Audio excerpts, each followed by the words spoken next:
नमस्कार, मैं हूं सुप्रिया सिंह। शुरुआत करते हैं दिल्ली की 10 बड़ी खबरों की।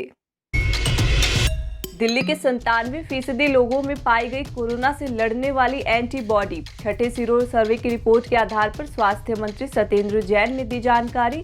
उन्होंने बताया कि 18 साल से कम उम्र के लोगों में 88% पॉजिटिविटी पाई गई है। महिलाओं में 97% और पुरुषों में 90% पॉजिटिविटी पाई गई है। दिल्ली में फरवरी के बाद आई कोरोना की दूसरी लहर के बाद ये पहला सीरो सर्वे है।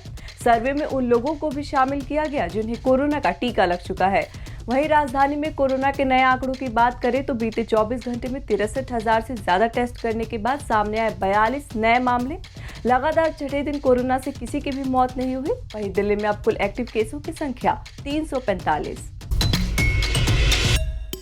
दिल्ली के शिक्षा मंत्री मनीष सिसोदिया ने सरकारी स्कूलों में पढ़ने वाले बच्चों के लिए पेरेंट्स आउटरीच यानी पेरेंट्स संवाद प्रोग्राम की शुरुआत की है।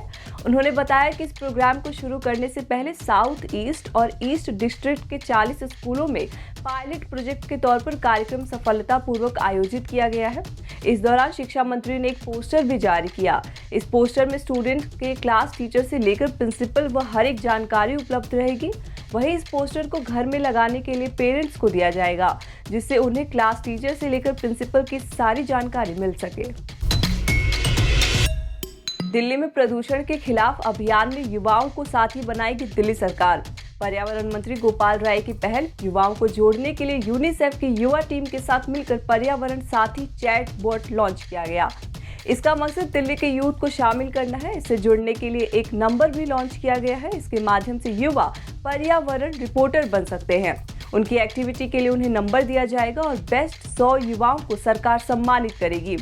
सरकार ने दिल्ली फाइट्स पॉल्यूशन नाम से एक वेबसाइट भी लॉन्च किया है, जिस पर प्रदूषण के खिलाफ अभियान की पूरी जानकारी उपलब्ध होगी। राजधानी में प्रदूषण पर वार करने के लिए दिल्ली सरकार उठा रही है हर संभव कदम। दिल्ली की खराब आबोहवा को बेहतर करने के लिए दिल्ली सरकार पब्लिक ट्रांसपोर्ट के क्षेत्र में बड़ा बदलाव करने जा रही है। सीएनजी बसों की जगह डीटीसी के बेड़े में अब सिर्फ ई बसें ही शामिल होंगी। राजधानी में चरणबद्ध तरीके से 2500 ई बसें शामिल की जाएंगी। दूसरी तरफ सरकार ई ऑटो, कार व 2 व्हीलर की संख्या बढ़ाने पर जोर दे रही है। इसके लिए चार्जिंग स्टेशन, बिजली और बैटरी सहित दूसरी बुनियादी सुविधाओं का भी विकास किया जा रहा है। पराली के धुएं ने बिगाड़ी दिल्ली एनसीआर की हवा। बीते 24 घंटे में राजधानी की हवा का औसत वायु गुणवत्ता सूचकांक यानी एयर क्वालिटी इंडेक्स 93 अंक उछलकर 232 दर्ज किया गया है, जो कि खराब श्रेणी में माना जाता है। अगले 24 घंटे में दिल्ली एनसीआर की हवा और बिगड़ सकती है। बीते 24 घंटे में पड़ोसी राज्यों में 656 पराली जलाने के मामले दर्ज किए गए हैं। हवा की दिशा पश्चिम की ओर होने की वजह से पराली का धुआं दिल्ली एनसीआर में पहुंच रहा है। इस बार ज्यादा खतरनाक साबित हो रहा है डेंगू। कोरोना कंट्रोल में आने के बाद अब डेंगू लोगों पर हावी होने लगा है। इस बार कई ऐसे मामले आ रहे हैं जिनमें लोगों को डेंगू के डेन 2 स्ट्रेन से संक्रमित पाया जा रहा है। इस स्ट्रेन को सबसे ज्यादा खतरनाक माना जाता है। इसमें मरीजों को डेंगू शॉक सिंड्रोम भी हो सकता है।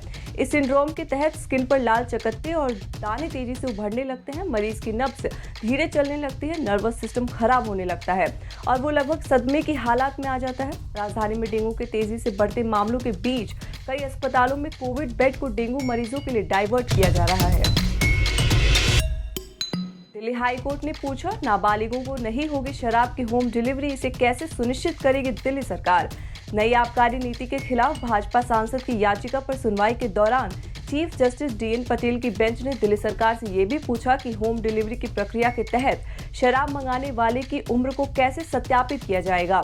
बेंच ने सुनवाई के दौरान कहा कि उम्र को सत्यापित करने के लिए आधार कार्ड नंबर या किसी दूसरे प्रूफ का प्रावधान होना चाहिए। दिल्ली पुलिस के सब इंस्पेक्टर के घर सीबीआई का छापा। कार से करीब 6.25 लाख और घर से 1 करोड़ कैश बरामद।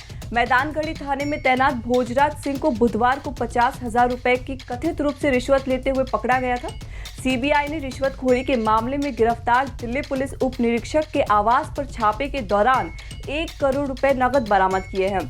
सीबीआई प्रवक्ता आरसी जोशी ने कहा कि गिरफ्तार आरोपी को दिल्ली की संबंधित अदालत में पेश किया जाएगा। दिल्ली पुलिस की क्राइम ब्रांच ने किडनी ट्रांसप्लांट करवाने के नाम पर ठगी करने वाले 2 आरोपियों को किया गिरफ्तार। आरोपी विपिन कुमार यूपी के अलीगढ़ और राहुल यादव प्रतापगढ़ का रहने वाला है।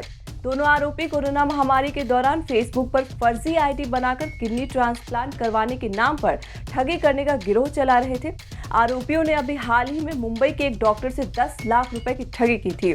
पुलिस अधिकारियों ने बताया कि आरोपी देश भर में 50 से अधिक पीड़ितों के संपर्क में थे। फिलहाल इस बारे में पूछताछ की जा रही है।